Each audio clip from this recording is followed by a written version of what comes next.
नमस्कार, मैं हूं योगेश राणा और बात हरीश रावत की।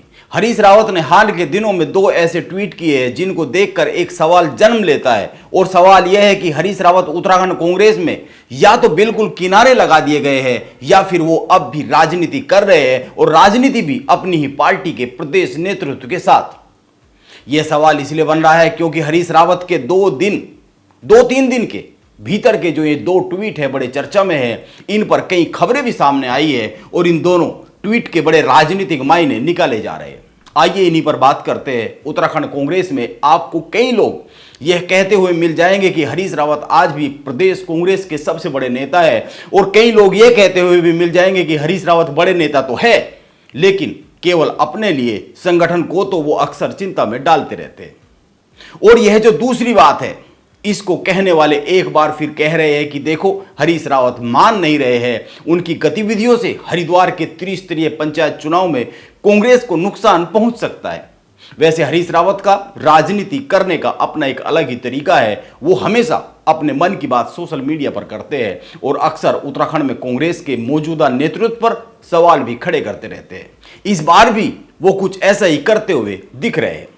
कैसे, इस पर बात करने से पहले उनके दोनों ट्वीट देख और समझ लेने चाहिए ताकि बात को गहरे से समझने में आसानी हो सके।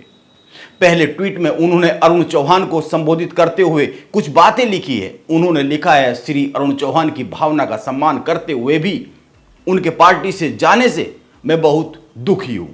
एक अत्यंत निष्ठावान जोशीला कार्यकर्ता पार्टी से नहीं जाना चाहिए।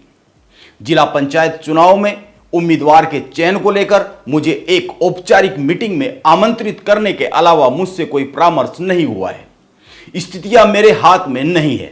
यह हरीश रावत ने लिखा है अपने सोशल मीडिया पेज पर। और भी कई सारी बातें लिखी है लेकिन यह उनकी पोस्ट का सार है। जाहिर सी बात है, हरीश रावत हरिद्वार में चल रहे त्रिस्तरीय पंचायत चुनाव को लेकर बात कर रहे हैं और हरीश रावत इन चुनाव से खुद की भागीदारी ना होने की बात करते हुए खुद को बहुत ही असहाय दर्शा रहे हैं और कह रहे हैं कि स्थितियां मेरे हाथ में नहीं है। हरीश रावत ऐसा क्यों लिख रहे हैं, ऐसा क्यों कह रहे हैं? इस पर बात करने से पहले हरीश रावत के एक अन्य ट्वीट को भी देख और समझ लेना चाहिए। हरीश रावत ने हरिद्वार त्रिस्तरीय पंचायत चुनाव को लेकर ही एक बार फिर एक अन्य ट्वीट में लिखा है। वो लिखते हैं, हरिद्वार में मेरे कई वरिष्ठ साथियों, लंबे समय से सहयोगियों और बहुत सक्रिय कार्यकर्ता साथियों के टेलीफोन आ रहे हैं, मुझ पर अपना गुस्सा प्रकट कर रहे हैं। मगर मैं इतना ही कहना चाहूंगा, सब साथियों से निवेदन करना चाहता हूं कि जिला पंचायत के टिकट का वितरण मेरे कार्य क्षेत्र में नहीं है और मुझे एक औपचारिक बैठक में बुलाने के अलावा उम्मीदवारों को लेकर मुझसे कोई चर्चा नहीं हुई है। प्रदेश कांग्रेस ने अपने अधिकार क्षेत्र में निर्णय लिया है। मैं केवल आपकी भावनाओं के साथ अपने आप को संबंध कर सकता हूं, क्षमा करें। यह हरीश रावत ने लिखा है। वो माफी मांग रहे हैं और आप गौर कीजिए, वो पहले ट्वीट में खुद को असहाय बता रहे हैं और दूसरे ट्वीट में माफी मांग रहे हैं। और वो यह भी कह रहे हैं कि जिन कांग्रेस के लोगों के मेरे पास फोन आ रहे हैं वो बहुत ही निष्ठावान है, ऊर्जावान है और बहुत ही एक्टिव कार्यकर्ता है। यानी हरीश रावत पार्टी के उत्तराखंड नेतृत्व को यह बात साफ साफ कह रहे हैं कि हरिद्वार में जो टिकट वितरण का काम हो रहा है उसमें कांग्रेस के ऊर्जावान, निष्ठावान और एक्टिव कार्यकर्ताओं को नजरअंदाज किया जा रहा है, उनकी उपेक्षा हो रही है और उनके टेलीफोन हरीश रावत के पास आ रहे हैं। वो खुद को असहाय और माफी मांगकर यह संदेश भी दे रहे हैं कि उत्तराखंड कांग्रेस ने अपने घर के एक बुजुर्ग नेता को एक तरफ बैठा दिया है। हरीश रावत कहीं ना कहीं कांग्रेस के मौजूदा प्रदेश नेतृत्व को सवालों के घेरे में खड़ा करते हुए साफ साफ दिख रहे हैं।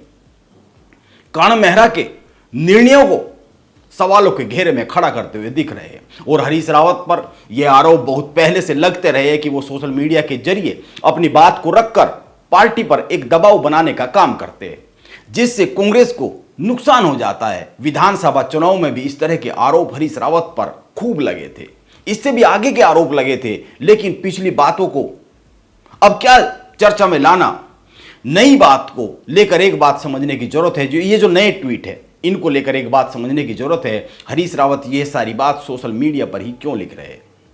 जिन लोगों के फोन आ रहे हैं उनको फोन पर भी यह सब बातें बताई जा सकती है। वो फोन पर ही साफ साफ कह दे कि देखो भाई अब मेरी नहीं चल रही है, आप कर्ण मेहरा से जाकर सीधे मिलो। अब पार्टी के केंद्रीय नेतृत्व ने उनको जिम्मेदारी दी है, इसीलिए वो अपने हिसाब से पार्टी को चलाएंगे, अपने हिसाब से अपनी टीम को खड़ा करेंगे। अपनी टीम बनाएंगे, जो कि संगठन के भले के लिए बहुत ही जरूरी है। मुझे मुक्ति दो। लेकिन हरीश रावत ऐसा नहीं कह रहे हैं, ऐसा नहीं लिख रहे हैं और दबाव की राजनीति अपनाते हुए साफ साफ दिख रहे हैं। वो सोशल मीडिया पर भी यह बात लिख सकते हैं कि कांग्रेस के कार्यकर्ता मौजूदा प्रदेश के नेतृत्व और उनके फैसलों में आस्था रखे, भरोसा रखे। यह समय की जरूरत है, मांग है, लेकिन वो ऐसा भी करते हुए, लिखते हुए दिख नहीं रहे। इसीलिए मैं सवाल कर रहा हूं कि हरीश रावत उत्तराखंड कांग्रेस में किनारे लगा दिए गए हैं या फिर वो अब भी राजनीति कर रहे हैं, और वो भी अपने ही प्रदेश नेतृत्व के साथ। अब इस सवाल का जवाब तो हरीश रावत या फिर कर्ण मेहरा ही दे सकते हैं कि हो क्या रहा है भीतर खाने। लेकिन 3 बातों पर बहुत ही साफ साफ गौर करने की जरूरत है। एक, हाल ही में जब गुलाम नबी आजाद कांग्रेस को छोड़कर अपनी राह पर चले गए तो उत्तराखंड में कर्ण मेहरा ने मीडिया से बातचीत में एक बात कही।